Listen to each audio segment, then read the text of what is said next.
राधे श्याम।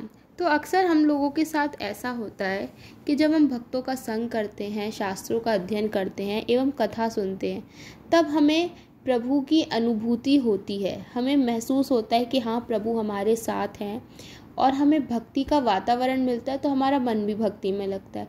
परंतु जैसे ही हम अपनी सांसारिक सेवा में उतरते हैं, जिस प्रकार बच्चा स्कूल जाता है, बड़े ऑफिस आदि जाते हैं, तब हमें प्रभु की जो अनुभूति जो हमें कथा सुनते वक्त होती है, उस प्रकार के भाव हमारे नहीं रह पाते हैं। तो ये बहुत सारे लोगों के साथ होता है। इसी प्रश्न का आज हम उत्तर देने का प्रयास करेंगे, जैसा हमने संत जनों से सुना है। तो आप वीडियो को एंड तक देखते रहिए ताकि हम आपके प्रश्न का आंसर देने का पूरा प्रयास कर सके। श्री राधे। कहने को तो कहा जाता है कि सतयुग था, द्वापर युग था, त्रेता युग था, फिर कलयुग। लेकिन हम लोग ना, हम जितने भी संसार के प्राणी हैं ना, प्रत्येक हम लोग जो है ना, इन चारों युगों में रहते हैं और इन चारों युगों में ही जीते हैं। और जो 3 गुण हैं, सतगुण, रजोगुण, तमोगुण, इन तीनों में भी हम रहते हैं। तो जैसे कि कभी कभी क्या होता है, हमारे अंदर सत्य गुण की प्रधानता ज़्यादा आती है, जो मतलब हम लोग सत्य बोलते हैं, सब कुछ करते हैं, तो वो सतयुग की रहती है, सतयुग का रहता है सारा। तो हम लोग समझ लीजिए कि सतयुग में जी रहे हैं। फिर कभी कभी रजोगुण की प्रधानता हम लोगों के अंदर देखने को मिलती है, तो जिसमें हम लोग हमेशा राजसिक जैसे कि टाइप का जीना, ठाट बाट से रहना, और भोजन वगैरह भी खाना अपना, मतलब हर चीज़ में हम लोग रस देखते हैं। और फिर उसके बाद में तब समझ लीजिए कि आप द्वापर युग में, त्रेता युग में आप जी रही हैं, तब आपको ये समझना चाहिए। फिर जब तमोगुण की प्रधानता आपके अंदर हावी होने कभी कभी लगती है, तो हम लोग गुस्सा करते हैं, लोभ करते हैं, गालियाँ भी कुछ को देते हैं, कभी कभी निकल जाती है मुख से बहुत लोगों के। तो ये सब चीज़ें हमारे अंदर हो जाती हैं, तो हम लोगों को इन सब चीज़ों से बिल्कुल भी घबराना तो नहीं चाहिए, क्योंकि हम लोग एक मनुष्य हैं और मनुष्य का तो काम ही है, हम लोग ऐसा तो है नहीं, हम लोग पाप की गठरी हैं। हमारा जो शरीर है ना, ये एक पाप की गठरी है, जो मल मूत्र का से भरा हुआ है, जिसमें इसका जितना भी बोल सकते हैं, इसकी निंदा कर सकते हैं, क्या बताएं। मतलब कोई भी अभी रोग आ गया तो हम लोग परेशान रहते हैं, मतलब जब तक इस शरीर में है ना, हमें दुख ही दुख देखना पड़ता है।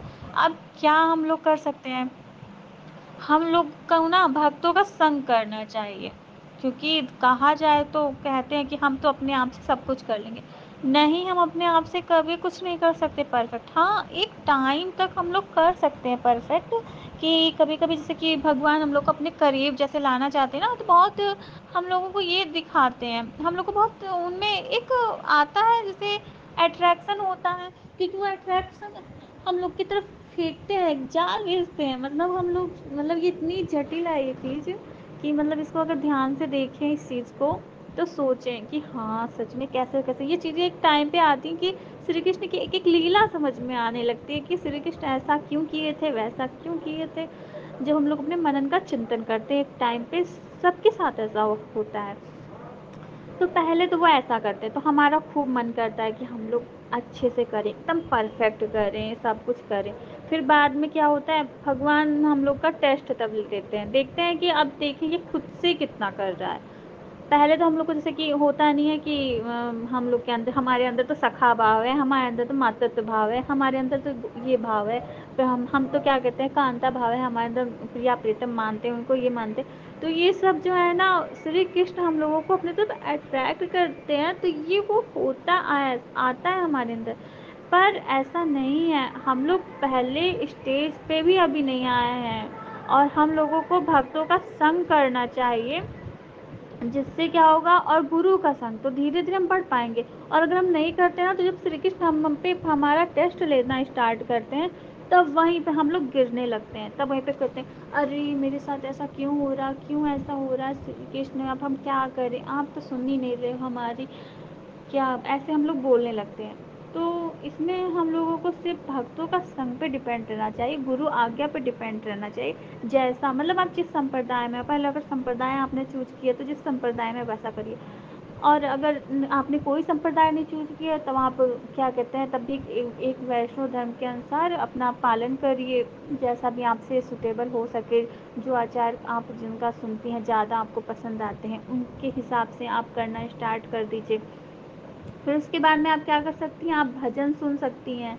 भजन आप सुनेंगी ना तो भजन एक ऐसा है, जैसे कि जब चैतन्य महाप्रभु आए तो उन्होंने तो नाम संकीर्तन किया, ये जो कीर्तन ही नाम संकीर्तन किया उन्होंने। तो इससे क्या है कि हम लोग जब संकीर्तन करते हैं ना तो हमारा मन एकदम से श्री कृष्ण के चरणों में लग जाता है। मतलब हमारा माइंड भी किसी तीसरे चीज को, दूसरे चीज को सोचता तक नहीं है, सिर्फ और सिर्फ श्री कृष्ण का चिंतन करता है। हृदय में श्री कृष्ण विराजमान हो जाते हैं संकीर्तन करने से। संकीर्तन की ये महिमा है। मतलब जो जैसे कि कहते हैं ना, हम कल केवल नाम आधारा ये करते हैं, नाम जब हम करें, लेकिन ऐसा नाम जब करते हैं तब भी हमारे मन में बहुत सारे ख्याल आते हैं। लेकिन ये जो संकीर्तन है, ये संकीर्तन करने से हम जो है ना, आ ही नहीं सकता, कुछ और विचार आ ही नहीं सकता। अगर कोई व्यक्ति अगर दिन में 10 मिनट भी संकीर्तन करता है तो उसके मन में उस 10 मिनट में एक बार भी कोई गलत विचार आ नहीं सकता। ये तो 100 में 100% गारंटी है। और रही बात, आप संकीर्तन सुन सकती हैं, 10 मिनट संकीर्तन को दे सकती हैं, अपनी माला को दे सकती हैं, भले आप एक ही माला करें। फिर आप क्या कर सकते हैं, आप कथा सुन सकते हैं। जितना आप कथा से सुनेंगे ना, उतना आप श्री कृष्ण से जुड़ेंगे, क्योंकि हमारे पास कथा के रूप में साक्षात श्री कृष्ण ही हैं। और जो हम विग्रह सेवा करते हैं वो भी हमारे श्री कृष्ण हैं, जो वो छोटे से विग्रह रूप में आके हमें एक सेवा करने का मौका दिए हैं, और इस मौके को हमें गंवाना नहीं चाहिए। तो ये सब चीज़ें हमारे पे हावी होगी। हम लोग सतोगुण में रहेंगे, कभी तमोगुण में रहेंगे, कभी हम लोग रजोगुण में रहेंगे। तो ये चीज़ें हमारे साथ होंगी ही होंगी जब तक हम इस शरीर में हैं। किंतु हमें करना क्या है, हमें तो भक्तों का संग करना है, संकीर्तन करना है, नाम जप करना है, कथा सुननी है, और इसके साथ साथ आपको गीता का पाठ भी करना है। क्योंकि जो व्यक्ति गीता पढ़ता है वो कभी विचलित हो नहीं सकता। सारे के सारे आंसर हमें गीता में मिलते जाते। हमारी लाइफ में कोई भी प्रॉब्लम आती है तो गीता के माध्यम से वो सॉल्व हो जाती है। अगर आप 18 बार गीता पढ़ लेती हैं ना तो आपको 18 इस अध्यायों का मतलब पता चल जाएगा कि मतलब कैसा कैसा क्या। धीरे धीरे पहले बार आप पढ़ेंगी ना तो जैसे अर्जुन, मतलब अर्जुन को कुछ समझ नहीं आ रहा था कि इसको करना क्या है, वैसे ही आप रहेंगी, उस स्टेज में रहेंगी। फिर उसके बाद में आप श्री कृष्ण दूसरी बार पढ़ेंगे, श्री कृष्ण को समर्पित हो जाएंगे। फिर तीसरी बार पढ़ेंगी तो आप श्री कृष्ण की वाणी सुनेंगी।